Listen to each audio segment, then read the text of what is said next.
Bonjour à tous et bienvenue dans ce point hebdo du portefeuille Strike. Tout d'abord, j'espère que vous avez la forme et que vous allez bien.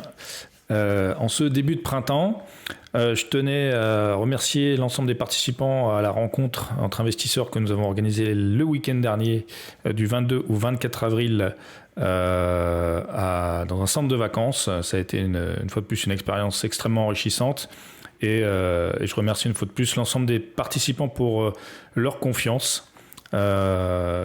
C'était vraiment super. On bascule maintenant sur le point hebdo du portefeuille Strike, notre portefeuille sur options à 10 000 euros. Et on va vous faire un petit point. Ça faisait un petit moment qu'on n'avait pas fait grand-chose, étant donné que j'avais la rencontre entre investisseurs, le séminaire organisé. J'étais un petit peu pris. Du coup, on va faire le point dans le détail sur ce qui s'est passé sur ce portefeuille. Tout d'abord, un petit point de marché. Donc ça, c'est le SP500, les 500 plus grosses capitalisations américaines.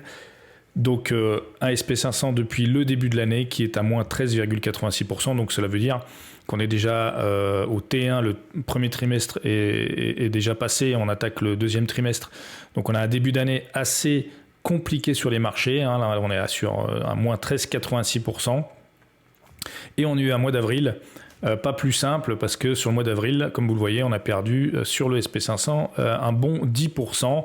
On a cassé les 4200 points et on est sur on n'est pas sur un retournement long terme de marché, mais on s'en approche dangereusement. Donc on va faire le point sur nos positions en cours. Donc rappelez-vous, dans notre portefeuille, on travaille deux produits, deux ETF, le BITO, l'ETF qui recopie et qui traque la performance du Bitcoin, et on travaille aussi l'ETF XLF sur les valeurs financières. Donc le BITO, sans surprise, on a remarqué que de toute façon maintenant il y avait pas forcément, il y avait de plus en plus une corrélation entre les crypto-monnaies, le marché des crypto-monnaies et le marché financier traditionnel. Ce qui n'était pas forcément le cas avant.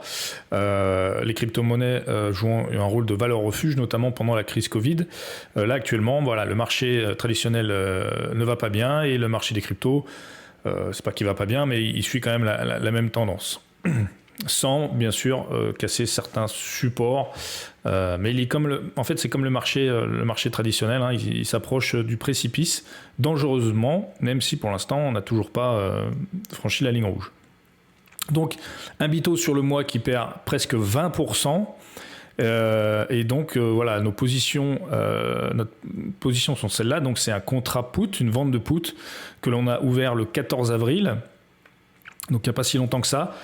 Avec une échéance au 22 mai 2022 avec un strike à $20 pour donc deux positions. Donc on a vendu deux contrats. Au niveau du cours, donc là on va parler du cours du contrat. Comme vous le savez maintenant, le cours du sous-jacent c'est une chose, mais nous ce qu'on trade c'est le contrat et c'est le prix du contrat qui nous intéresse. Donc le prix de marché actuellement est de 0,32. Ça donne quoi sur le graphique ? On a vendu donc ici le 14 avril deux contrats à 0,35$. Donc comme on les a vendus, ça veut dire qu'on a reçu deux fois 0,35$ fois 100. Et le BITO cotait à ce moment-là 25,40$. Aujourd'hui, le 29 avril, le BITO a baissé et est tombé à 23,84$ et la valeur du contrat, elle, est passée à 0,32$. Donc ça veut dire qu'actuellement, en performance, on est en performance non réalisée de plus $2. Donc toujours pareil, ce qu'il faut se rendre compte, c'est la slide. Le BITO a perdu à peu près 20% sur les 30 derniers jours. Nous, on n'est pas dans la bonne direction, mais on a quand même fait une performance de $2. Cependant, il ne faudrait pas que ça descende encore plus bas. Comme on vous a dit, nous, on marche par alerte. On a mis une alerte qui nous fera faire un point de décision à savoir est-ce qu'on rachète le contrat et on roule la position. Donc là, PNL de $2 sur le BITO. Situation un peu plus compliquée sur XLF, l'ETF XLF sur les valeurs financières qui lui perd sur les 30 derniers jours 12,4% sur le mois passé. Donc pareil, situation pas forcément extraordinaire. On avait ouvert la position le 14 avril aussi avec une échéance au 20 mai sur un strike à $34 pour 2 contrats vendus. Et donc actuellement, le problème qui se passe, c'est qu'il a quand même bien baissé et que le contrat, plus il se rapproche du strike, plus il va prendre de la valeur, notamment sur la formule de calcul de la valeur de l'option prend en compte plusieurs facteurs, dont la volatilité, etc., etc. Mais on ne va pas rentrer dans le détail ici, on n'a pas le temps. Et donc, en fait, le contrat, lui, a pris de la valeur. Il est à 0,74 alors qu'on l'avait vendu à 0,28. Donc actuellement, si on rachetait notre position, on dépenserait 0,75 $ par contrat alors qu'on a gagné 0,28 $ par contrat. Donc on a un delta négatif qui fait qu'on est en perte latente non réalisée actuellement. Perte latente de 97 $. Donc ce qui nous fait dire que là, on arrive dans le cas de figure qu'on avait déjà eu sur Intel vers le mois d'octobre ou novembre, si je me rappelle bien, où on risquait de se faire exercer. Le cours commence à s'approcher du strike, donc le contrat commence à être à la monnaie du coup, enfin pas risque d'être à la monnaie, donc ça nous arrange pas. Ce qu'on veut surtout éviter, c'est que le prix, le cours traverse le strike et se retrouve en dessous. Donc ce qu'on va sûrement faire en début de semaine, c'est qu'on va rouler la position, on va racheter notre contrat, donc on va faire un moins-value, donc là par exemple si on le faisait aujourd'hui de moins 97, à ça il faut rajouter la plus-value des 0,28 x 2 et du coup ensuite on mettra le strike un peu plus bas et on reprendra de la prime, ce qui si on le fait ça correctement nous fera soit une opération neutre ou éventuellement une opération plus-value latente. En gros ça revient à la situation ne nous convient pas, c'est pas forcément hyper confortable. On met le problème sous le tapis, on roule, on reporte finalement le gain à plus tard. Sur le portefeuille, ça donne quoi ? C'est un mois d'avril compliqué sur tous les marchés. Néanmoins, nous, on est à moins 0,66%.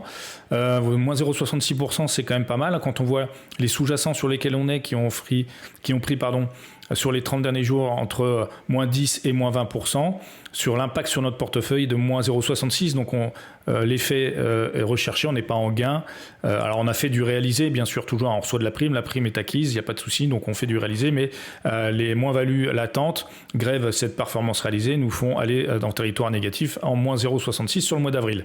Néanmoins, on n'est pas inquiet plus que ça, vu qu'on va prendre des mesures, notamment sur mon roulé l'ETF XLF, et repartir sur d'autres bases.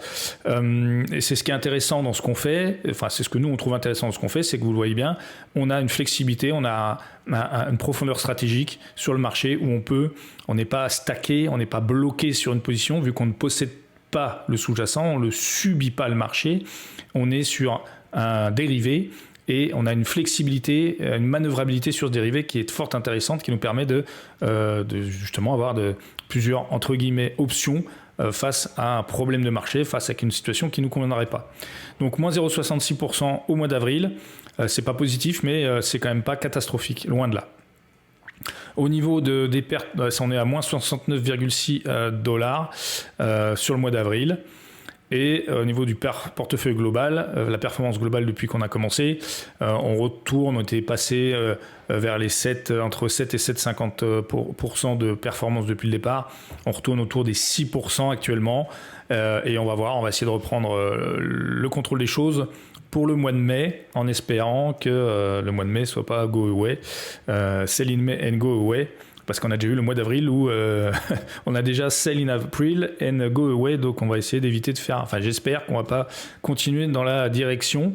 Alors, on n'est pas trop dans l'espérance, comme vous l'avez compris, on contrôle le marché, donc c'est juste que c'est forcément moins confort, bien sûr, d'avoir une opération à faire, un roulement de contrat en cours de contrat, ça nous fait faire une action.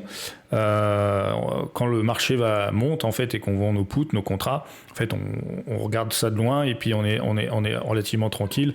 Là on est tranquille aussi, mais on va être obligé d'agir si la situation notamment sur XLF continue à se dégrader. Voilà pour le point de ce portefeuille. J'espère que ça vous a plu. N'hésitez pas à commenter, poser vos questions et on se retrouve à très bientôt pour un nouveau point du portefeuille d'eau. Je vous souhaite une excellente semaine et vous dis à très bientôt. Ciao.